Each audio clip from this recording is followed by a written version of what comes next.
This is the FM Gold channel of All India Radio. In the program News Analysis, now we bring you a discussion on government's initiatives in the education sector. The participants are Dr. J.S. Rajput, educationist, and Urmi Goswami, journalist. Today is National Education Day. We mark the birth anniversary of the first Education Minister, Maulana Abdul Kalam. And marking of this day, the birth anniversary of the first Education Minister, was done in 2008, and this is a day marked for celebration of our achievements in education and the efforts made to deepen educational gains in this country. When we look at this day today and you look back, where do you see us in the global education spectrum?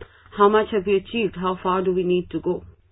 You see, when we remember our first education minister, Maulana Azad, the entire scenario, right from 1950 onwards, the problems were different. The main problems were access, expansion, and bring children to schools. Today, it may be difficult to believe that at that stage, parents were not keen to send their children to school. They were not aware of the importance of education. Particularly, they were not interested in sending girls at all to the schools. Today, every parent wants to send his boys and girls both to the school. This is an achievement. Now, education in excess we have advanced. Our enrollments are nearing about 96-95% in elementary schools. Now, from 20% of literacy rate in 50s, we have now reached almost 75%. This becomes very significant when you also realize that the population has more than tripled during this period. And we have very tough areas to reach. So I think this is one thing that we should. But now things are different. Now what are the challenges? The challenges are good quality education. Education alone is not sufficient. It has to be good quality education. So naturally all our initiatives during the last couple of years have focused on how to enhance the quality. Now, learning attainments. A lot of work has been done by the NCERT and the ministry in this. Learning attainments at each stage have been identified. Most of the states have accepted it. Now, teachers know what is expected exactly from them and from the child. Where learning is very different from teaching. The two have to be synchronized. A symphony has to be established. And this is something which requires very good and trained teachers. Now, training of teachers, a lot of focus during these years have been put on the training teachers, because if teachers are poor, teaching is poor, learner attainments are poor, and then when these children go to higher education, professional education, overall quality and talent is not fully nurtured. So that is one thing. A lot of schemes ministry has launched for nurturing the talent, and several of the earlier schemes have been strengthened. For example, we had a National Talent Search scheme which NCERT runs, and there are a large number of scholarships have been enhanced at every stage. So these are two things. Now, the other major issue that we have to see at present is, the curriculum of education has to change continuously. As the problems change, education contributes to new areas of development, but at the same time, it has to upgrade itself also. What we used to teach in 1950 or 1970 or even 1990 cannot be of much relevance today. A lot of it has to be removed. And new ideas, new things have been brought in. For example, the incoming of the ICT, Information Communication Technology, has changed, and we should say it should be changing the face of school education. Higher education, of course, people know, but school education is a tough job. To let every child have access to ICT is a very tough job, a very challenging job. But our people are doing well, because during this period, after Maulana Azad, we have also established some very good institutions like IITs, a large number of central universities, IIMs, IITs, our institutions like Bhabha Atomic Research Center, Tata Institute of Fundamental Research. They have trained a large number of young persons who established initially a name in NASA in US, and now the whole world knows that in the Silicon Valley, Indians have virtually taken over. Only 30% of the children get good quality education. 70% do not get. And there is a lot of loss of credibility of the government schools, which government is facing as a challenge. Now, if suppose this 30%, now when 30% are getting good education, you are able to have Arihant nuclear submarine. You are sending 104 satellites in one go to the space. So you are on par with most of the developed countries, at least in science and space science and nuclear science. Now, my worry is that if instead of 30%, 60% children get good quality education, our cognitive capital will multiply many times. So this is the major challenge. And for this, you have the ICT, you have the new facilities, you have the open distance learning. All are these areas which normally should be taken. So clearly we have moved, but because our population also has grown, we sometimes do not realize the achievements of the road travelled because they get diffused in the numbers. You mentioned the issue of quality, which has been something that governments in the past, and this government in particular, has been sort of focused on. In the school education sector, we have spoken about learning outcomes and trying to assess education in terms of what children learn. As you yourself mentioned, that there is changing scenario, and innovation and creativity and analysis, these are very important factors for citizens of tomorrow, the young of today, the adults of tomorrow. Now, given our population numbers, given our remote area problems, how do you assess the efforts that the government has made? You see, a couple of months back, the Human Resource Development Minister announced that the curriculum of school education shall be reduced by half. Now, this is a very bold statement. It's not a simple statement, very bold statement. Now, if you do this, you have a chance to have a fresh vision of the content and process of education. And it begins from the schools, right? Now, I would like to mention here a couple of sentences from Gurudev Rabindranath Tagore. He said the best gift that a child gets from God, or you can say from nature, are the power of ideas and power of imagination. Our impediment in moving to good quality education is determined by these two sentences. Most of teaching in schools is oriented towards the final +2 examination, written examination, that to a number of marks.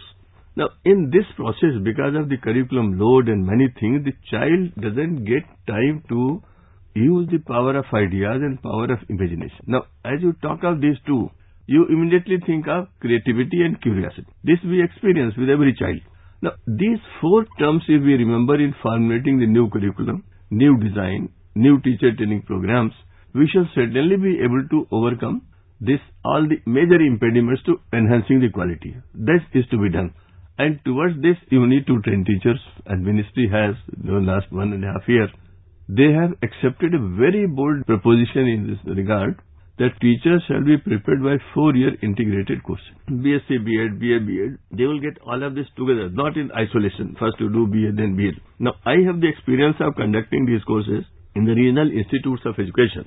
And world over it is found that if integrated courses are used in teacher education institutions, the quality of school education learning attainments is very high.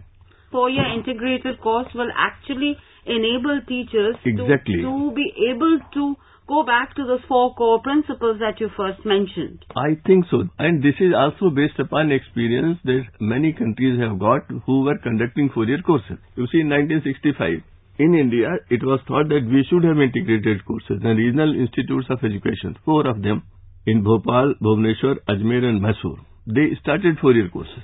The products of those courses have distinguished themselves in many institutions. If you go to any central school, they will tell you those products of the 4-year courses are much better than others because their exposure is high. They get good quality interactions. And now that in Ministry has introduced MOOCs, ICTs and training of teachers by open distance learning, the in-service education of teachers can also be brought in the picture, and that will upgrade the teacher. The teachers will become more alert. It's an indication of turning the tide. Exactly. Lot of experience we have gained over the years, the last 5 or 6 decades. But this decision nobody took. Everybody thought 1-year B.Ed course would be much conducive. People are accustomed to it. But now 4-year B.Ed course, there is one more non-academic thing which I would like to say. Now, if you have to get an approval for a 4-year BSc B.Ed or BA B.Ed course or any integrated course, you have to be a bit more alert. So, I think those elements which came only for the purpose of commercialization to teacher education will now be weeded out. And this itself will be a great achievement. So, basically, it's on both sides. Improved way of training teachers and finding roadblocks for fly-by-night operators. Exactly.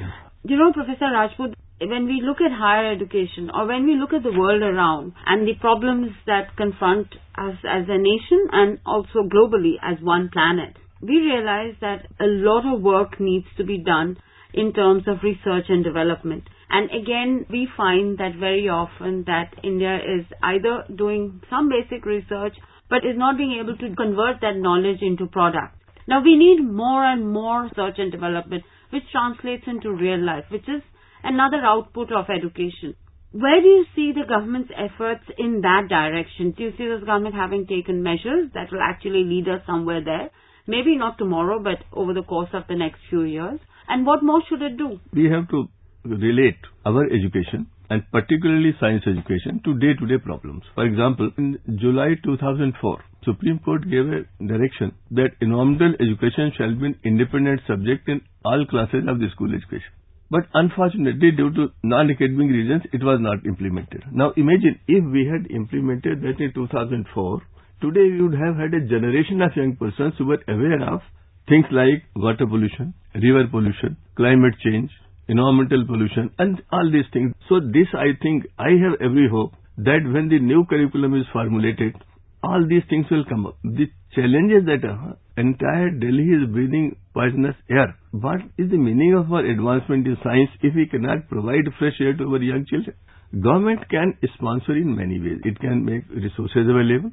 It can make expertise available. Now, it is for the actual researcher. Researchers are supposed to be autonomous and tell them these are the problems, give us solutions. Now, once they realize that this is more important than anything else, I should do this. Government has all the resources. People are drifting to this type of research, and I think this has to be the trend in years to come. If we look at certain instruments that have been developed and policies of the government, whether it's about ensuring finance for institutions, this is in the higher education field, finance for state institutions to making them easily available, or an effort to upgrade offerings, especially in the science and engineering colleges. There have been a lot of little schemes. Where do you see the impact of them? Do you think that those are showing some impact on the ground? You see, there are a couple of things which impede the impact. Impacts are there, but because they are not visible, because in our engineering institutions, IITs, IIMs, we have 30 to 40 to even 50% vacancies. The reasons are very different. Now, you cannot enhance the quality of teaching or research if you do not have the adequate number of faculty members. So, that is one factor. In schools, it is now improving. Last 2 decades, by appointing para-teachers, part-time teachers, and not appointing regular teachers, we have damaged the system, more or less I can even say beyond repairs. All that repair work is going on. So the impact would be visible when the system is on its own leg, is self-sufficient. You have a faculty, you have the laboratories, you have the resources, you have the finances, and you have sources available where you can go for any innovation project, other things. The question is, are we traveling in that direction? We are, definitely. If you go through the huge list of the initiatives by the MHRD, you will find that they have practically taken into account all that is to be done at present and what is relevant for future. We are talking today, just a few days after Diwali, and we are talking about education. Yes. And it would be amiss if I didn't ask you, you yourself are an educationist. You have headed the NCERT, and you spoke about the appreciation that has grown for education in this country since we became independent. And yet, when you look at this past Diwali and the happenings in Delhi, it makes you question, are we any better than we were before? Where do you think the education system can step in to ensure that we do not indulge in such ways that harm ourselves and those around us and the world? In short, I would respond like this. Yes, we have faltered on many counts. One is, we have not focused on value inculcation, on character building. We have not focused on how to serve others, how to be conscious of their social responsibilities, what are the basic duties of the citizens, and the result is, even those whom our children would like to treat them as icons have not come up to their expectations, and those values on which we got the independence, they have decimated. Now we have to rebuild on that. Once we do that, we shall never have such problems. Thank you, Professor Rajput, for speaking with us and taking us through the advancements in education, the efforts by the government, and the road ahead that we have on this very special day, the National Education Day. Thank you so much. You are listening to a discussion on government's initiatives in the education sector. The participants were Dr. J.S. Rajput, educationist, and Urmi Goswami, journalist. This program was produced and presented by the News Services Division of All India Radio. This program is also available on our website newsonair.nic.in.